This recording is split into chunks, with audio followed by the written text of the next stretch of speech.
Un jour, dans son bureau, j'ai aperçu un garçon affreux, qui avait des lunettes avec des verres de myope très épais et qui, en plus, était plein de boutons. Donc, j'ai à peine fait attention à lui. Si est par ces mots que Françoise Hardy va raconter aux Parisiens sa première rencontre Jacques Dutronc. À cette époque, elle est une jeune chanteuse dans le vent qui s'est fait une place dans le paysage musical français. Lui, est à ses débuts. Elle le remarque à peine.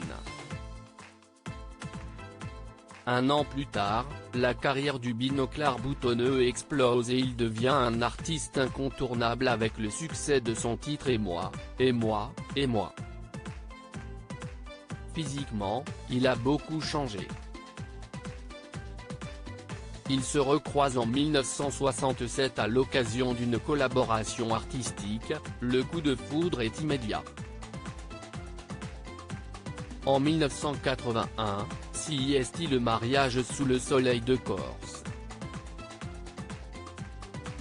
Durant plus de 20 ans, le couple va vivre une relation fusionnelle, mais compliquée. Une relation faite de haut et de bas, mêlant gloire, distance, fausse couche, emploi du temps surchargé et tromperie. Hélas, la naissance de Thomas ne suffira pas à sauver leur couple. Au fil des années, Françoise Hardy finit par s'abîmer. Alors, à la fin des années 80, ils prennent la décision de se séparer.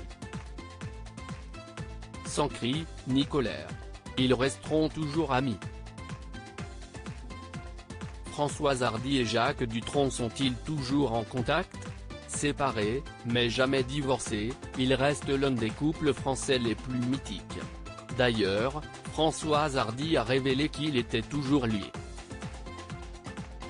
Au micro de RTL, alors qu'elle était invitée le 30 mars 2021 dans l'émission Laissez-vous tenter, elle a raconté que Jacques Dutronc faisait toujours partie de son quotidien, et ce même s'il a refait sa vie, on s'envoie des nouvelles chaque jour puisqu'il vit encore ses mois à Paris. Et si est très important pour moi, et je crois que pour lui aussi. Si est devenu une relation épistolaire par la force des choses. Mais si est vrai qu'il y a beaucoup d'amour entre nous.